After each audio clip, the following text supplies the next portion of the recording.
Welcome to Toffee TV. I am joined by Andy, and Everton have a deadline day signing. It's Alex Iwobi. Not quite Wilfred Zaha, but still happy. Who cares? Listen, we probably most of us wanted Zaha, but the numbers were too high. Alex Iwobi, Everton approached Arsenal with an initial bid of £30 million.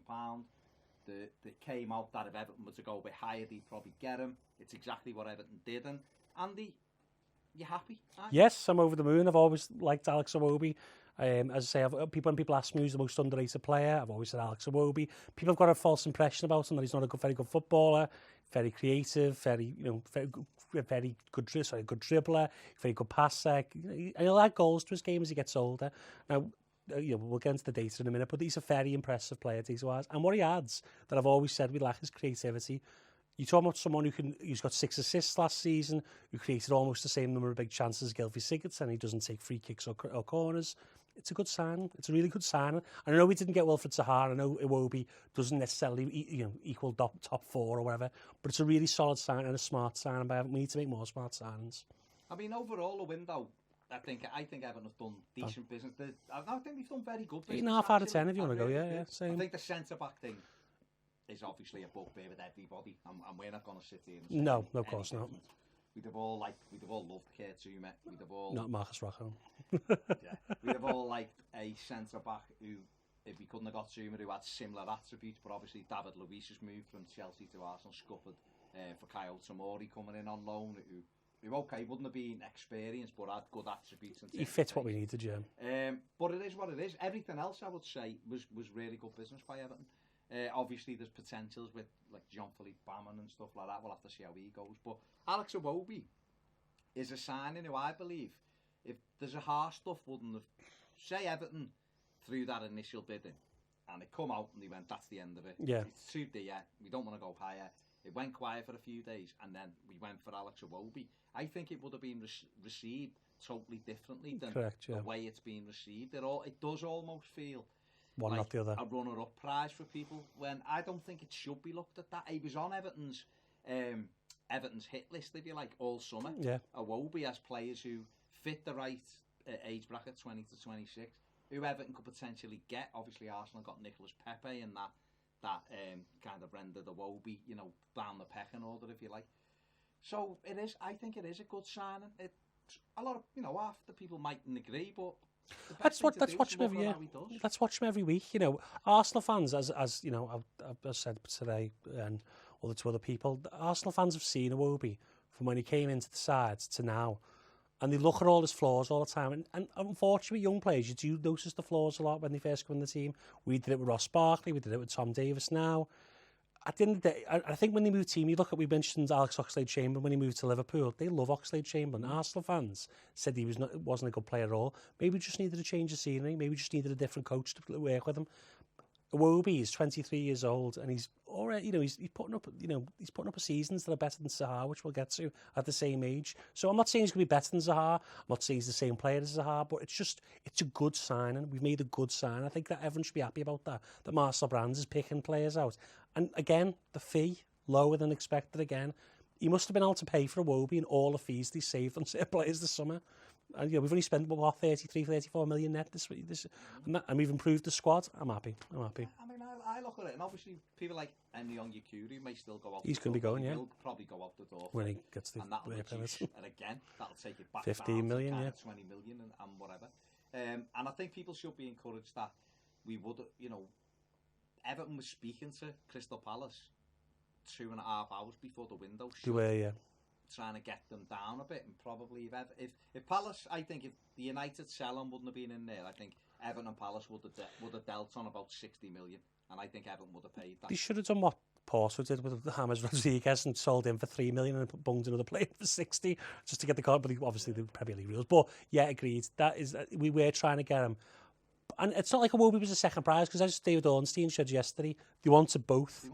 And wait until the end of the window again, smartly by Brands, the price comes down. Do you think, in terms of them wanting both then, just very quickly, we went for Abdoulaye Doucouré, and obviously £37 million bid got knocked back. Yeah. Do you think they then they were looking at Iwobi as well and thinking, well, he can play that role as well? Yeah, if you watched the AFCON, he played centrally for Nigeria, led them to the semi-final. He had a good, he can play central, wide left, wide right. It's called a good player. We had options, yeah. And I get the Oxlade-Chamberlain point is one that I've made myself and thought about. I remember Arsenal fans putting up videos of him miss-kicking the ball and falling out, and they were like, we'll drive him there, and he's garbage, and he's this, and he's that. And I'll be honest, at the time, I was thinking, what, Liverpool paying 40 million? Yeah, same, you can't even get in the Arsenal team. He's been brilliant for Liverpool, obviously with the injury and that set him back. Up until that, they absolutely loved him, and he was working really well for Klopp. Exactly. Let's give him a chance. I know people have got a lot of preconceived ideas. Arsenal fans, as you say, will say he's not a good player, but why don't you judge him yourself? I just think let them. Do you think Marcel Brands would sign a player who's bad? He wouldn't. Let them get here. Trust the manager. Trust the director of football. Let him get here, and let's see what we can work with. Let's have a look at some of his stats. Yeah, sure. People think about Alex Iwobi. Me and you had this conversation a couple of days ago about Iwobi, and I was like, yeah, he's hot and cold, and you would give me a bit more data, and I was like, I know what you're saying. And I remember he played at Goodison a few years ago when Martinez was there, and he absolutely destroyed us. Me and Ped were on Arsenal Fan TV after, and we were like, that kid is brilliant. Iwobi, we couldn't live with him.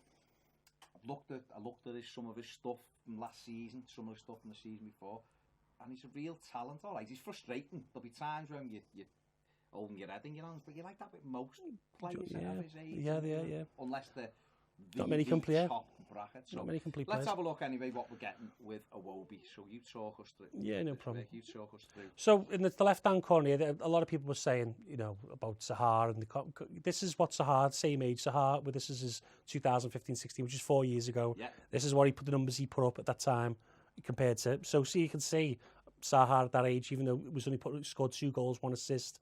And you look at 3 goals, 6. So he's slightly maybe ahead of where Sahar was, albeit plays in a different team, so to add context is a bit different. You look, he's a better passing ability. He's, at this age now, Iwobi is a bit further ahead of where Sahar was a couple of years ago. Now, that's no guarantee that he's going to end up as best at Sahar, the same as Sahar. But it's a good platform. We're buying a player who at 23 is a good player, who by the time he hits his prime could be a very good player, so that's a plus. This is from Michael Cayley, who does a lot of data on Twitter. This is passes into the penalty area. So this is passes that are played into the penalty area per 90 minutes. So this includes open play passes. There's no crosses included. And as you can see, there's Lionel. Yeah, so you can see there's Lionel Messi, Neymar, David Silva, and then, albeit in 6th position, there is Alex Iwobi. Best than it has more passes per 90 into the penalty area. Footballer than Eden Hazard. Just put that there. No, it's not. This is not. So what we're trying to say is that Alex Iwobi is always looking to pick people out in the box through passes, which is what we don't have a lot of time. A lot of time it's shifted wide and crossed in the box. This gives us a different option. Sidibe also will help with this. Passing into the box, stretching teams, picking out holes. This is what he's able to do. I think you put the same graphic up twice, but we'll move on. I mean, I haven't. No, sorry. Off camera. Yeah. So we go to the next one. So this is open play contribution. So this is the combination of XG, which is obviously expected goals. I know people don't love that, and expected assists. So XG is predicated on the chance of scoring a goal based on 300,000 shots that they've examined. XA is based on passes they've examined that lead to goals. And again, as you can see, per 90 minutes, the best people at the time this was done are Alex Iwobi's in third, better than Bernardo Silva, better than Dele Alli, better than Milinkovic-Savic, who Manchester United were looking to pay 75 million for.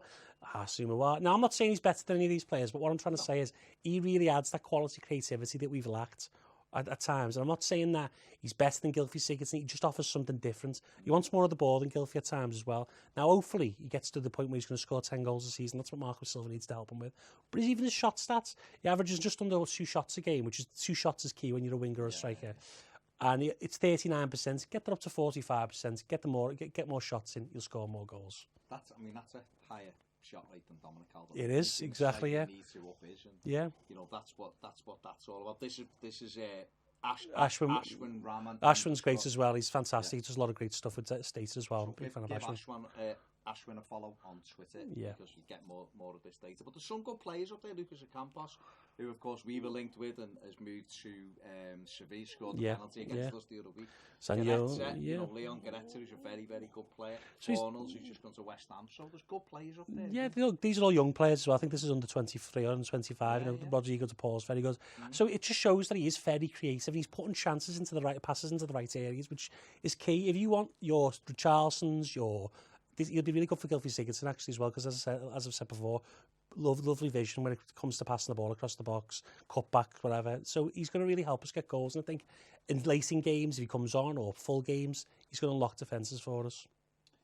Matt Cheatham, who does a lot of... I'm a big fan of Matt as well, yeah. On Twitter as well, he put the stats up before. Alex Iwobi, his running stats are better than a lot of our players. Yeah. He created more chances than any of our players last season. Per 90, yeah. Per 90.